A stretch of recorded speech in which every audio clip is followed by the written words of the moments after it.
नमस्कार, मी वैदेही जोशी गुरुजी कोचिंग क्लासेसमध्ये आपले स्वागत करते. तर आज आपण बघणार आहोत क्लास 3 स्टेट बोर्ड इंग्लिशचा ग्रामरचा first lesson sentences.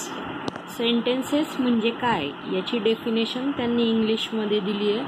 A sentence is a group of words that makes complete sense.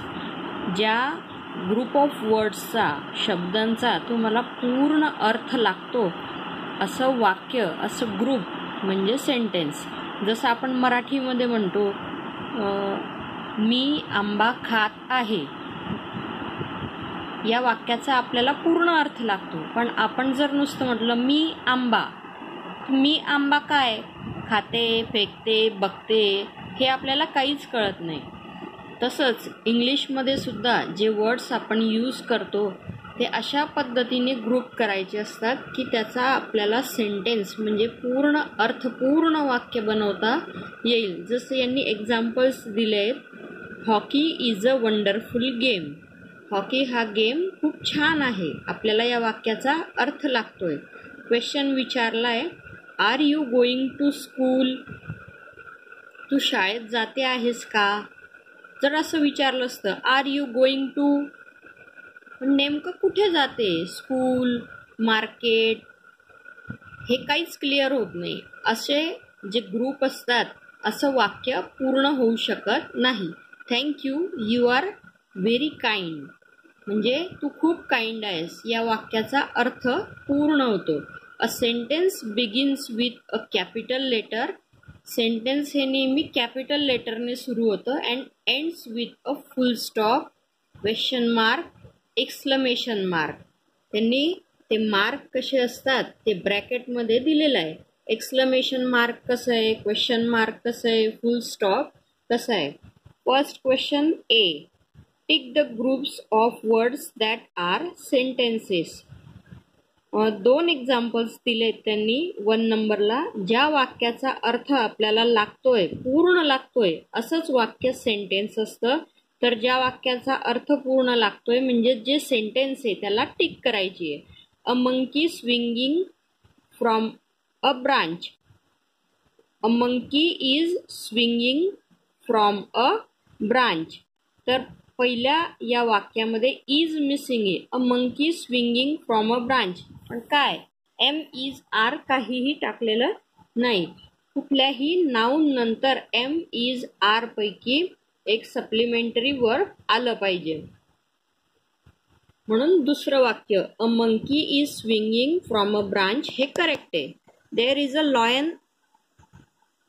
There a lion in the forest. There lived a lion in a forest. तर पहिल्या वाक्यामध्ये एम इज आर पैकी काहीही घातलं नाही, त्यामुळे वाक्याचा अर्थ लागत नाही. There lion in the forest आहे, होता, नाहीये, हे काहीच कळत नाही.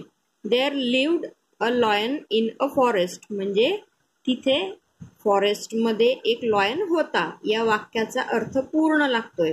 म्हणून हे दुसरं वाक्य जे आहे हे करेक्ट आहे.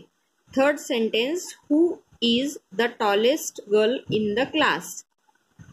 म्हणजे या क्लासमध्ये सगळ्यात उंच मुलगी कोण आहे. Who the tallest girl in the class, यात इज मिसिंग आहे, पण पहिल्या वाक्यात ते आहे. म्हणून पहिलं वाक्य who is the tallest girl in the class हे करेक्ट आहे. Second question B, use the correct groups of words to make sentences. आपल्याला दिलेल्या ऑप्शन्स पैकी करेक्ट ऑप्शन्स निवडायचे आहे. डक्स, मग त्यांनी 3 ऑप्शन दिले. स्विम इन वॉटर, पाण्यात पोहतात. फ्लाय इन द स्काय, आकाशात उडतात. स्लीप ऑन वॉटर, पाण्यावर झोपतात. तर डक्स काय करतात आपल्याला सगळ्यांनाच माहिती आहे, स्विम इन वॉटर. म्हणून याचा आन्सर आहे ducks swim in water. Second sentence, when the sun rises, जेव्हा सूर्य उगवतो. द बर्ड्स काय करतात, चिवचिवाट करतात. लास्ट ऑप्शन आहे the birds begin to chirp. Chirp म्हणजे चिवचिवाट करणे. Third sentence, 3 pigeons are sitting. 3 pigeon बसले कुठे? हे इन द ट्री, हे चुकून आलंय, इथे ऑन द ट्री पाहिजे. In the sea, in the bag. Birds कुठे बसतात? On the tree. On the tree हे आन्सर आहे. Harry Potter is a clever. Harry पॉटरच्या स्टोरीज सगळ्यांनीच ऐकलाय. तो एक मुलगा होता आणि खूप हुशार मुलगा होता, म्हणून करेक्ट ऑप्शन आहे Harry Potter is a clever boy. Last sentence, when wax is heated. Wax म्हणजे मेण.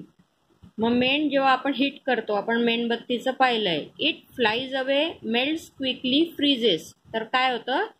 It melts quickly. जेव्हा आपण त्याला हिट करतो तेव्हा ते क्विकली मेल्ट होतं. बाकीचे पुढचे सेंटेन्सेस आपण नेक्स्ट व्हिडिओमध्ये पाहू.